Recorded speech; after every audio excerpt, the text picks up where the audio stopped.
ఎవరున్నారని ధైర్యంతో పడుకోవాలి, ఎవరున్నారని ధైర్యంతో ఉండాలో తెలుసా? మనల్ని కాసే పరలోకమందున దేవుడు ఉన్నాడు అని నిజముగా భయభక్తులు కలిగిన వారైతే అలాగే ఆలోచిస్తారు. ఉరిమే తిరిగి వాళ్ళు ఆలోచించరు. అవసరాల కోసం వెళ్లే వారు అలాగా ఆలోచించరండి. నాకు ఏంటండి, మా నాన్న ఉన్నాడు, నాకేంటండి తక్కువ, మా డాడీ ఉన్నాడు. ఎవరా డాడీ? పరలోకమందున్న మీ తండ్రి, ఆయనే మీ తండ్రి, నిజమైన తండ్రి. ఆయన ఉంటే చాలండి మనకి. కానీ ఆయన ఉన్నాడు అని చెప్పేవాళ్ళు ఎవరున్నారు? ఆయన ఉనికిని చెబుతున్నారా? ఆయన ఉనికిని ప్రకటిస్తున్నారా? ఆయన ఉన్నవాడు అన్న రాయబడిన ఆయన ఉనికిని ఎంతమంది మీ కళ్ళనెత్తి చెబుతున్నారు, సువార్తలో చెబుతున్నారు, సభలలో చెబుతున్నారు, బహిరంగంగా చెబుతున్నారు, మాట్లాడగలుగుతున్నారు? నోరే రాదు మనకి. ఏమయ్య వాక్యం చెప్పండి.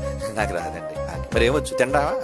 తింటానండి, ఏదైనా తింటాను. తినడానికి ఉపయోగించే నోరు, తిట్టడానికి ఉపయోగించే నోరు, పరాయి వాళ్ళ మీద నేరాలు మోపడానికి ఉపయోగించే నోరు, పనికిమాలిన నోరు, దేవుడు ఉన్నాడు అని ఆయన కోసం గొప్పగా ప్రకటించడానికి ఎందుకు రాదు బయటికి? అలాంటప్పుడు ఆ నోరుండి ఎందుకు చెప్పండి? ఆ స్వరం ఉండి ఎందుకు చెప్పండి? నిష్ప్రయోజనం. దేవుణ్ణి పొగడలేని నోరు ఉన్నా ఒకటే, మోగబోయినా ఒకటే.